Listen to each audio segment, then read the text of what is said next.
ሌላው ደግሞ መናገር የምፈልገው ልጆቹ ከዚህ በኋላ ሶሻል ሚዲያ ላይ እንዳይፖስቱ በሁለታችንም ሳይድ ተወስኗል። ያ ማለት ያው እሷም ልጆቼ ሶሻል ሚዲያ ላይ ሊወጡ አልፈልግም፣ ያ ማለት ደግሞ እኔ ጋም ሶሻል ሚዲያ ላይ መውጣት አይችልም፣ ሁለታችንም ማድረግ አንችልም። ሌላውም ደግሞ ማስጠንቀቂያ እዚህ ጋር መናገር የምፈልገው ለእናንተ ማሳወቅ የምፈልገው ለመጀመሪያ ደረጃ ልጆቹ ሶሻል ሚዲያ ላይ አውጥተስ ግን የሀበሻ ነገር ልጆችን ቀን በቀን ጸጉራቸውን ስታበጥር ምግብ ስትሰራ ምናምን ሚዲያ ላይ ስታወጣቸው የነበርከው እንጂ አንተ ነህ እንጂ እሷ አይደለች። ስለዚህ በዋናነት ልጆቹን በሶሻል ሚዲያ መነገጃ ስታደርጋቸው የነበረው አንተ ነህ፣ እሷ አይደለችም። ነገር ግን አሁን እሷ ጋር ይኖሩ ስለተባለ እሷ ከልጆቿ ጋር ሆና ተሰራች ብዙ ቪው ታገኛለች ምናምን በዛ ደግሞ ገንዘብ ታገኛለች ብለህ የምቀኝነት ነው የቅናት ነው። ለልጆቹ አስበህ አይደለም። ለልጆቹ ብታስብማ አንተ ጋር ሲቀመጡ አንተ ጋር በሆኑ ሰዓት በቀን 30 ጊዜ እየቀረጽክ ምሳቸውን አበላ ጸጉራቸውን አበጠርኩ እያልክ አትለቃቸውም ነበረ። አሁን ለልጆቹ አስበህ ሳይሆን እሷ ጋር ይኖሩ ስለተባለ እሷ በእነሱ ቪዲዮ እየሰራች ገቢ እንዳታገኝ ነው የቅናት የምቀኝነት ነው። አብዛኛው የሀበሻ ባህሪ ደግሞ ይሄ ነው። ሚስቱን ሲፈታ እሷ ሄዳ እንድትሰቃይ በድህነት እንድትጎሳቆል ነው እንጂ እንዲያልፍላት አይፈልግም። የልጆቹ እናት እኮ ናት፣ እንዲያልፍላት አይፈልግም። የአብዛኛው ወንድ ባህሪ እንደዚህ ነው። አሁን ፋኒም እንደዛ ነው በቃ ባህሪው፣ ሌላ ነገር አይደለም።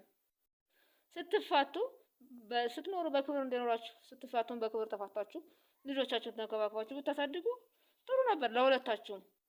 እንዲህ እርስ በርስ ከመመቀኛኘት እርስ በርስ ከመወነጃጀል በብዛት ደግሞ ከሳምሪ በበለጠ በብዛት ወሬኛ በቃ ሚዲያ ላይ የሐሜት ወሬኛ የሆነው እሱ ነው። አያስጠላህም ማለት ወንድ ልጅ ነው እንደዚህ ሲሆን አያስጠላም? ፍርድ ቤት ላይ እንደዛ ከተባባላችሁ እኮ ወጥቶ ማውራት አይጠበቅብህም። ሲጀመር ፍርድ ቤት ላይ እንኳን ጫን በኋላ ሚዲያ ላይ አይለቀቁም ቢባል ራሱ ወጥቶ ማውራት አይጠበቅብህም። ምን እንደተባለ ሰጠንቃ ስለምታውቅ ህጉን ከጣሰች እዛው ህግ ጋር መጨረስ ትችላለህ። ወጥቶ ማውራት አይጠበቅብህም። ግን ቅናት ነው በቃ ምቀኝነት፣ ምን ላውራ ምናምን። አረ በጣም ሴት ነገር ነው። እኔ በትዳር መሀል መግባት ምናምን ሳይሆን ግን ያስጠላል ወንድ ልጅ እንደዚህ በቃ ሐሜተኛ ምናምን ሲሆን ማለት ነው።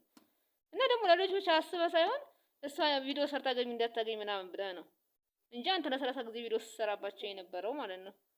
ብቻ ያስጠላል። አብራችሁ በክብር ኑራችሁ ስታብቁ ስትለዩም በክብር ቢሆን ጥሩ ነበረ። ግን ውጭው ዓለም ላይ ፍትህ አለ እንደኛ ጋር አይደለም። እና እሷ ልጆቿ ሰው ጋር እንደሆኑ ፍትህ እንድታገኝ በመደረጉ ደስ የሚል ነገር ነው። ሰርታ የምታድር ነበረች ድሮም ራሷን ችላ። አንተ ጋር ያለችም እንደወንድ ሰርታ ሳይሆን እሷ ነች ሰርታ የምታስተዳድር የነበረችው። ስለዚህ ሰርታ የምታድር ስለነበረች ምንም አይጨንቃትም አሁንም ቢሆን ብዬ አስባለሁና እንደ ሴትነት ደስ ብሎኛል። በቃ እሷ ልጆቿን ስለወሰደች ማለት ነው። እና ደስ ይላል። ግን ሁላችንም ከእሷ ጥንካሬ መማር እንችላለን።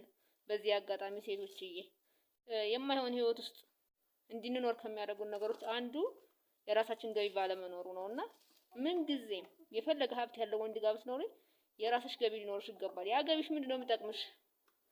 ምናልባት እኮ እሱ ሚሊዮን ብር በቀን እያስገባ አንቺ በቀን 100 ብር ሆነ ይችላል የምታስገቢው። ግን ምንድነው እውቀት ይሰጥሻል። የስራ እንቅስቃሴን እውቀት እንድታገኝ ያደርግሻል።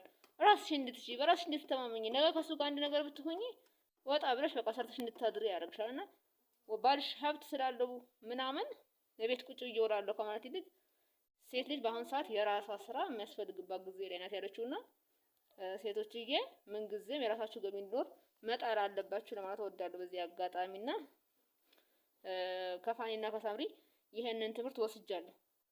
እሷ ሰው ጋር ላይ እየኖረች የራሷ ገቢ ባይኖራት እነሱ የሚያስተዳድራት ቢሆን ኖሮ እንዲህ ነፃነት አታገኝም ነበር። በጣም ከባድ ነበር የሚሆነው ህይወት። እኔ ከሷ ይሄን ተምሬያለሁና ከሷ ብቻ ሳይሆን ከብዙ ሴቶች በዙሪያችን ካሉ ሴቶችም መማር እንችላለን። እኛ መማር ከፈለግን ማለት ነው። እና ሴቶችዬ ከሷ ተማሩ ለማለት ነው።